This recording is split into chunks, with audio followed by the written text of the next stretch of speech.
সবাইকে স্বাগতম জানাচ্ছি পাওয়ারপয়েন্টের দ্বিতীয় নম্বর টিউটোরিয়ালে। আজকে টিউটোরিয়ালে আমরা দেখব পাওয়ারপয়েন্ট আসলে কিভাবে তৈরি করা যায় প্রেজেন্টেশন, সেই বিষয়গুলো নিয়ে আজকে আলোচনা করব। তো প্রথমেই আমরা এখানে দেখতে পাচ্ছি পাওয়ারপয়েন্ট ওপেন করার যে নিয়মটা সেটা হচ্ছে প্রথমে স্টার্ট বাটনে ক্লিক করতে হবে। এখান থেকে আমাদেরকে যেতে হবে মাইক্রোসফট অফিস যে প্রোগ্রামটি রয়েছে সেখানে আমাদেরকে ক্লিক করতে হবে। এরপর আমরা মাইক্রোসফট অফিস পাওয়ারপয়েন্ট 2007 এটা এখানে বের করতে পারি। এখানে ক্লিক করলে মাইক্রোসফট পাওয়ারপয়েন্ট প্রোগ্রামটি ওপেন হয়ে যাবে। আমার এখানে ওপেন করাই আছে। আমরা প্রথমে লেখা শুরু করব, আর এখানে আমি বাংলায় পাওয়ারপয়েন্টটি প্রেজেন্টেশনটি তৈরি করতে যাচ্ছি। বাংলা লেখার জন্য আমরা এখানে প্রথমে ক্লিক করব। এখানে দেওয়া আছে ক্লিক টু অ্যাড টাইটেল, অর্থাৎ আমাদেরকে এখানে ক্লিক করতে হবে। এখানে ক্লিক করে আমাদেরকে টাইপ করতে হবে। আমরা এখানে ক্লিক করব। ক্লিক করার পর আমরা এখান থেকে ফন্ট সিলেক্ট করব। আমরা বাংলা যেহেতু লিখতে চাই সেক্ষেত্রে আমরা এখানে ক্লিক করছি। বাংলা ফন্টের নাম হচ্ছে শুটনি এমজে। আমরা ওই ফন্ট সিলেক্ট করে নেব। প্রথমে একবার ফন্ট সিলেক্ট করে নিতে হবে। আমি বাংলা ফন্ট সিলেক্ট করে নিলাম। এরপর কিবোর্ড থেকে কন্ট্রোল অল্টার বি প্রেস করে বাংলা চালু করে নিচ্ছি। এরপর আমরা এখানে টাইপ করছি স্বাগতম। আমাদের কাজ এতটুকুই শেষ। আমরা প্রথম স্লাইডটাতে আমরা মূলত স্বাগতম লিখব। এরপর দ্বিতীয় আরও একটা স্লাইড নেব। দ্বিতীয় স্লাইডটা নেওয়ার জন্য আমাদেরকে যেতে হবে নিউ স্লাইডে। আমরা নিউ স্লাইডের উপরে এই অংশটাতেই ক্লিক করতে পারি, অথবা হচ্ছে নিচের দিকে নিউ স্লাইড লেখাটাতেও ক্লিক করতে পারি। নিউ স্লাইড লেখাটাতে ক্লিক করলে আমরা দেখতে পারবো কন্টেন্ট আকারে থাকবে আর কি। আমরা দেখতে চাচ্ছি কোন লেআউট দেওয়া আছে, এই লেআউট পছন্দ মতো লেআউটে নেওয়া যাবে। তো আমরা এখান থেকে যে কোনো লেআউট ব্যবহার করতে পারি। তো আমি এখানে একটি লেআউট নিচ্ছি, সেটা হচ্ছে টাইটেল স্লাইড নামে যে লেআউটটি আছে এই লেআউটটা সিলেক্ট করলাম। এরপর হচ্ছে ক্লিক টু অ্যাড টাইটেল, এখানে ক্লিক করছি। ক্লিক করার পর আমরা বাংলা ফন্ট আবারও এখান থেকে ঠিক করে দেবো। এবার ফন্ট আমরা প্রথমের দিকে পেয়ে যাব। এখানে ক্লিক করার পর আমরা এখানে টাইগার বাম লিখব, টাইগার বাম। আর নিচের দিকে এখানে ক্লিক টু অ্যাড সাবটাইটেল, এখানে স্লোগান লিখতে হবে। আমরা যে প্রোডাক্ট নিয়ে আলোচনা করছি, অর্থাৎ আমরা যে প্রেজেন্টেশনটা তৈরি করব সেটার জন্য আমাদের আসলে কিছু লেখার দরকার আছে। সেই লেখার জন্য আমরা টাইগার বাম লিখলাম এবং নিচের দিকে ক্লিক টু অ্যাড সাবটাইটেল, এখানে ক্লিক করে এই টাইগার বামের একটি স্লোগান টাইপ করব। এখানে ক্লিক করছি। এরপর হচ্ছে বাংলা ফন্ট আবারও আমরা এখান থেকে সিলেক্ট করে নেব।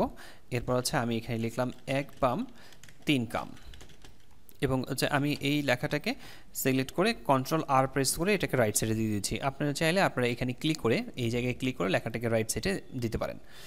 তো এরপর আমরা আরেকটা স্লাইড নেব, যে স্লাইডটাতে আমরা এই টাইগার বামের উপাদানগুলো লিখব।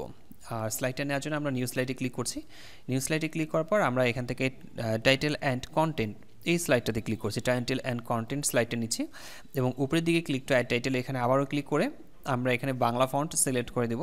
বাংলা ফন্ট সিলেক্ট করে আমরা এখানে লিখছি উপাদান লিখলাম। এখন ক্লিক টু অ্যাড টেক্সট এই জায়গায় ক্লিক করছি। আবারও আমরা বাংলা ফন্ট সিলেক্ট করব। এখান থেকে বাংলা ফন্ট সিলেক্ট করে নিচ্ছি। এখন আমরা উপাদানগুলো কী উপাদানের মাধ্যমে এই টাইগার বামটা তৈরি করেছি সেই উপাদানগুলো লিখে দেবো। যেমন আমি এখানে বিভিন্ন কথা লিখতে পারি, আলু, পটল,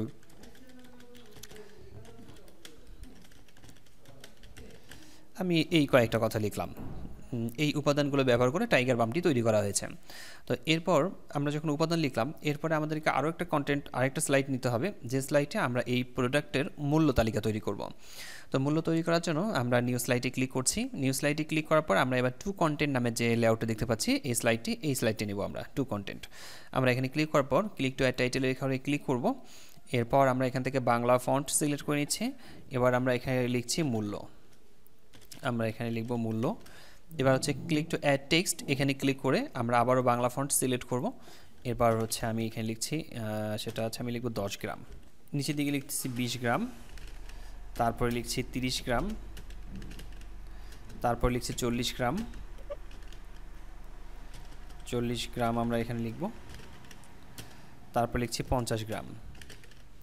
তো এভাবে গ্রামগুলো লেখার পর এরপর হচ্ছে ক্লিক টু অ্যাড টেক্সট, এখানে ক্লিক করব। এখানে ক্লিক করার পর আমরা মূল্যটা লিখব এবং হচ্ছে মূল্য লেখার জন্য আমরা আবারও বাংলা ফন্ট সিলেক্ট করে নিচ্ছি। বাংলা ফন্ট সিলেক্ট করে নেওয়ার পর যেমন আমি এটার দাম দিলাম 10 টাকা, এবং হচ্ছে এরপর দিলাম 15 টাকা, এরপর দিলাম 20 টাকা, তারপরে দিলাম 25 টাকা, এরপর দিলাম 30 টাকা। এটা হচ্ছে মূল্য তালিকাটা, আপনারা আপনাদের পছন্দ মতো দিতে পারেন। এরপর হচ্ছে আমাদের এই প্রোডাক্টটি যারা ব্যবহার করেছে তাদের কাছ থেকে একটা রিভিউ নেব, অর্থাৎ মন্তব্য তৈরি করব। মন্তব্যের জন্য আমরা আলাদা একটা স্লাইড নিতে পারি। তো আমরা চাইলে স্লাইডগুলো বাড়াতে পারি, আমাদের যতগুলো ইচ্ছা আমরা স্লাইড বাড়াতে পারি। তো আমি এখানে ক্লিক করছি নিউ স্লাইডে ক্লিক করার পর আমি এখান থেকে টাইটেল অনলি স্লাইডটা নিব। এবার এই টাইটেল অনলি স্লাইডটাতে ক্লিক করে এখানে ক্লিক টু অ্যাড টাইটেল, এখানে ক্লিক করছি। এখানে ক্লিক করার পর আমরা বাংলা ফন্ট সিলেক্ট করব। বাংলা ফন্ট সিলেক্ট করার পর আমি এখানে লিখছি মন্তব্য লিখলাম। মন্তব্য লেখার পর আমি এখানে দুটো ছবি বসাবো। ইনসার্টে ক্লিক করে ক্লিপ আর্ট লেখাটিতে ক্লিক করি। ক্লিপ আর্ট লেখাতে ক্লিক করে আমরা এখান থেকে গো লেখাতে ক্লিক করে এখান থেকে যে কোনো ছবি নিতে পারি। ইন্টারনেট থেকে ডাউনলোড করা অথবা হচ্ছে গুগল থেকে ডাউনলোড করে যে কোনো ছবি আপনারা এখানে ব্যবহার করতে পারেন। আমি এই ছবিটা ব্যবহার করছি এবং পাশাপাশি আমি এখানে চাইলে আরও অন্যান্য ছবিগুলো ব্যবহার করতে পারি, যে কোনো ছবি ব্যবহার করা যেতে পারে। আমি এই ছবিটাতে এই ছবিটা নিয়ে নিই, এই ছবিটাকেও আমি এখানে ব্যবহার করি। আমি দুই দিকে দুইটা ছবি রাখলাম। রাখার পর আমার যে কাজটি হবে সেটি হচ্ছে যে আমাদের এখানে ডায়লগ বসাতে হবে। ডায়লগ বসানোর জন্য আমরা ইনসার্টে ক্লিক করছি। ইনসার্টে ক্লিক করার পর শেপ থেকে আমরা নিচের দিকে যাব ক্লাউডস। এখান থেকে অনেকগুলো ক্লাউডস আসছে, যেমন আমি এটাতে নিচ্ছি। এখানে ক্লিক করার পর আমি এই শেপটা ব্যবহার করব। এখানে ক্লিক করার পর আমি উপরের দিকে এটা ডিজাইন করে দিচ্ছি। এরপর হচ্ছে হলুদ পয়েন্টারটাকে ধরে আমরা এখানেও দিতে পারি, এদিকেও দিতে পারি। অর্থাৎ এখানে দুইজন ব্যক্তি আছে, দুইজনের মধ্য থেকে মন্তব্যটা আসলে কে করছে সেটা আমরা এখানে ঠিক করে দিতে পারি। এরপর হচ্ছে আবারও শেপে ক্লিক করব। শেপে ক্লিক করার পর আমি এখান থেকে এই ক্লাউডসটা নিচ্ছি। নেওয়ার পর এই ক্লাউডসটাকে সিলেক্ট করব, ক্লিক করার পর আমি এখানে তৈরি করব এবং এই হলুদ পয়েন্টারটাকে ধরে এইদিকে দিয়ে দেবো, অর্থাৎ এর মাথা থেকে কথাটা শো আসছে। এরপর আমাদের স্লাইড তৈরি করা হয়ে গেলে আমরা সর্বশেষ আরেকটা স্লাইড তৈরি করব। হোমে ক্লিক করছি। হোমে ক্লিক করার পর আমরা নিউ স্লাইডে ক্লিক করব। নিউ স্লাইডে ক্লিক করার পর আমি টাইটেল অনলি স্লাইডটা আবারও নিচ্ছি, অর্থাৎ সবার শেষে আমরা একটা স্লাইড রাখবো, সেটা হচ্ছে ধন্যবাদ দিয়ে। তো ক্লিক টু অ্যাড টাইটেল এখানে ক্লিক করে আমরা প্রথমের দিকে বাংলা ফন্ট সিলেক্ট করে দিই। বাংলা ফন্ট সিলেক্ট করে নেওয়ার পর আমরা এখানে লিখি ধন্যবাদ। ধন্যবাদ লেখার পর আমরা এই লেখাটাকে মিডিল পয়েন্টে রাখতে চাই। মিডিল পয়েন্টে রাখার জন্য আমরা ফরম্যাটে ক্লিক করব। ফরম্যাটে ক্লিক করার পর অ্যালাইন থেকে নিচের দিকে অ্যালাইন মিডিল লেখাটাতে ক্লিক করতে হবে। অ্যালাইন মিডিল লেখাটাতে ক্লিক করলে এটা মিডিল পয়েন্টে আসবে। তো আমাদের এখানে বেশ কয়েকটা স্লাইড তৈরি হয়েছে। আমরা উপরের দিকে যদি একটু খেয়াল করে দেখি, প্রথমে আমরা লিখেছি স্বাগতম, এরপরে লিখেছি আমরা টাইগার বাম, তারপরে লিখেছি আমরা উপাদান, এরপরে লিখেছি আমরা মূল্য, এরপরে লিখেছি আমরা মন্তব্য। এই মন্তব্যের এই কলামগুলোতে এখানেও আমরা টাইপ করে দিতে পারি। আমাদের যে মন্তব্যটি আছে সেই মন্তব্যটা আমরা এখানে টাইপ করব। এখানে আপনি বিভিন্ন ধরনের মন্তব্য এখানে টাইপ করতে পারেন। তো এরপরে আমরা সবার শেষে একটা স্লাইড তৈরি করেছি, সেটা হচ্ছে ধন্যবাদ। এখানে মোট স্লাইডের সংখ্যা হচ্ছে 6টি। এই 6টি স্লাইড আমরা সামনের ক্লাসে আমরা দেখব কিভাবে সাজাতে হয়। তো আজকে টিউটোরিয়ালটি এখানে শেষ করছি। ইনশাআল্লাহ সামনের ক্লাসে আপনাদেরকে দেখানো হবে যে কিভাবে এই প্রেজেন্টেশন তৈরি করার জন্য স্লাইডগুলোকে সাজাতে হবে।